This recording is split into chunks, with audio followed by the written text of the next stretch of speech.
What up, you guys? It's your girl, it's Penny Does. She back with another video like I said I was. So if you're thinking about going airborne, you clicked the right video. Today's video is going to be about week 2, which is Tower Week in Airborne School. Week 2, which is Tower Week in Airborne School. Week 2, which is Tower Week in Airborne School. So I'm going to explain to you guys what Charlie Company 507, which was the company I was in, what we did from day 1 all the way to day 5 in week 2 of Airborne School. So it may be a little bit different for you guys, for the people that already did Airborne School, or the people that are going to Airborne School. Your schedule might be different. Like I said, if you watched my last video, the schedule is kind of weird because we had a 4-day due to 4th of July weekend. So this is what we did in Airborne School, day 1 through 5, okay? So Monday mornings we do runs. Mondays, Wednesdays, and Fridays were run days. So Monday, woke up at 05:30, did a 3-mile run, and got ready. So that last Friday that passed before this Monday, we did swing landing qualifications. So we continue to do that swing landing qualification on that Monday. Yeah, so that Monday we just finished doing the swing landing qualifications, you know, got all the rest of the people that didn't finish, got them through the doors, and that was it for Monday. Now Tuesday comes. On Tuesday, we did muscle failure PT, because that's just like the regular Army. You do Monday, Wednesday, Friday, run day, Tuesdays, Thursdays, muscle failure days. So for the activity that we did on that Tuesday, we did mass exits out of the C-130, okay? So mass exits are pretty much a group of paratroopers going out of the aircraft all together all at once. That's what a mass exit is. So I think it's like 15 people going out quick. It's like a lot of people jumping out of the airplane, out of the aircraft quick. It's like you just go. You don't go like one.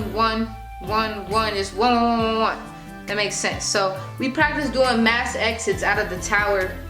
And for training purposes, we did 4 people, and we were in a group. So you and your group all had to qualify and pass the mass exits in order to, you know, continue going on forward into Airborne School. For the mass exits, you had to do a combat jump and a regular just Hollywood jump. And within those freaking jumps, you guys had to do freaking partial malfunctions and a full malfunction, and then no malfunctions at all. So those are the type of different jumps you're going to be doing. I think there might be more. Those are all I can remember, okay? But pretty much with a combat jump, you have all your gear, and for a regular Hollywood jump, it's just, you just regular, okay? You don't have no gear on, no combat gear on, and it's just going to be a regular jump. You do 2 of those. There have to be two satisfactory jumps out of the tower for each event. So I think we did like, what was it, 2 combat with, it was a lot. It was like freaking 4 jumps on each side. 2 combat, no malfunction, 2 combat, partial. I don't remember. Just know you're gonna have to jump out of the tower doing mass exits with 4 other people, well 4 people total, and you and your group have to work together as a unit and make sure your jumps are satisfactory. 안녕하세요. 안녕하세요. Come here. Say 안녕하세요. Say 안녕하세요. So day 3. So you're supposed to wake up at 05:30. Day 3 was a Wednesday. You're supposed to wake up at 05:30 and do cardiac hill. So basically, cardiac hill is like a hill that you run on. It's your last run, and some people fall out. But we didn't do cardiac hill because Charlie Company, y'all mess with us, y'all. But yeah, Charlie Company, y'all was cool. Y'all was a little cool, you feel me? They didn't want to do freaking cardiac hill, so we didn't do cardiac hill. But some of you guys might have to do cardiac hill, depending on what company you are in, or whatever the situation might be with the sergeants. So all we did for day 3 was just reviewed everything we learned over at Tower Week. We reviewed everything we learned in Airborne School, pretty much how to do a proper PLF, just everything, what to do when you're about to land in the water, or land into the trees. But we reviewed all of that stuff. After we had finished reviewing everything we had learned at Airborne School, we got picked up by some white buses, and they took us over to the harness shed. Now the harness shed, what we did was we had to do a rig X. Now, when we do combat jumps, you have your rucksack right here and your Mossy on the side. So we had to rig up the rucksack, the mini ruck, and pretty much, you know, clip it to us when we're about to jump out of the aircraft or whatever. Well, before we jump out of the aircraft, we clip it to us, but it's gonna be on us, and we have to rig it in about 10 minutes. So you have 10 minutes to rig your ruck. It's called the rig X. And if you don't freaking do that, you could get dropped. You get dropped from the course, or they recycle you, or whatever. But you have to rig your rucks in under 10 minutes.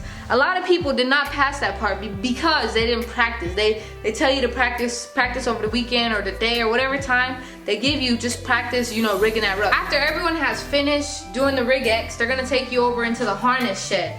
Now, inside the harness shed, there's a whole bunch of benches. Like, I mean, a whole bunch of benches. That's where you guys are gonna be sitting in your equipment when you're about to get ready to load the aircraft and, you know, jump out of the airplane.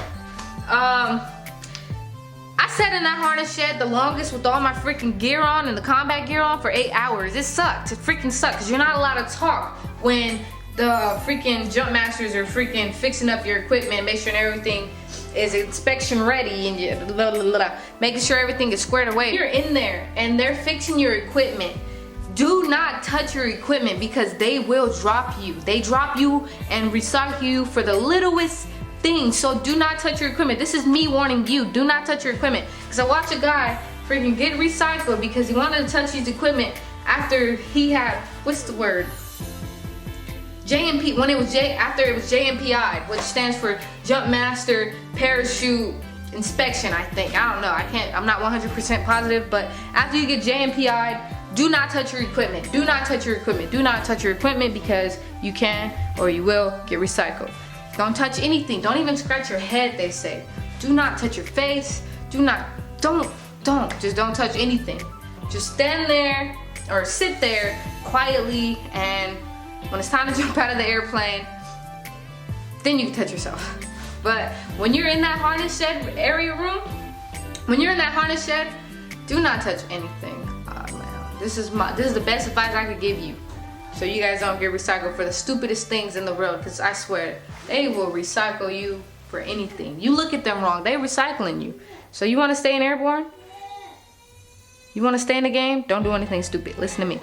But yeah, that's pretty much it. That's pretty much it for Tower Week. We didn't really do much, okay? For Tower Week, we just went to we finished qualifying. We finished the swing landing qualifying. We did the mass exits out of the towers. That didn't take long at all. That was only a day. And we also freaking went over to the harness shed and got familiarized with the area that we're gonna be in for freaking jump week, which is the harness shed and the little gravel that they have where we did the rig X outside. So that's pretty much it for for Tower Week. If you're looking forward to jump week, stay tuned for next videos. I know this video is kind of short, but there's not much information to really give out for Tower Week because we didn't do much but freaking jumped out of the tower, mass exits. That was pretty much it. And yeah, stay tuned for jump week.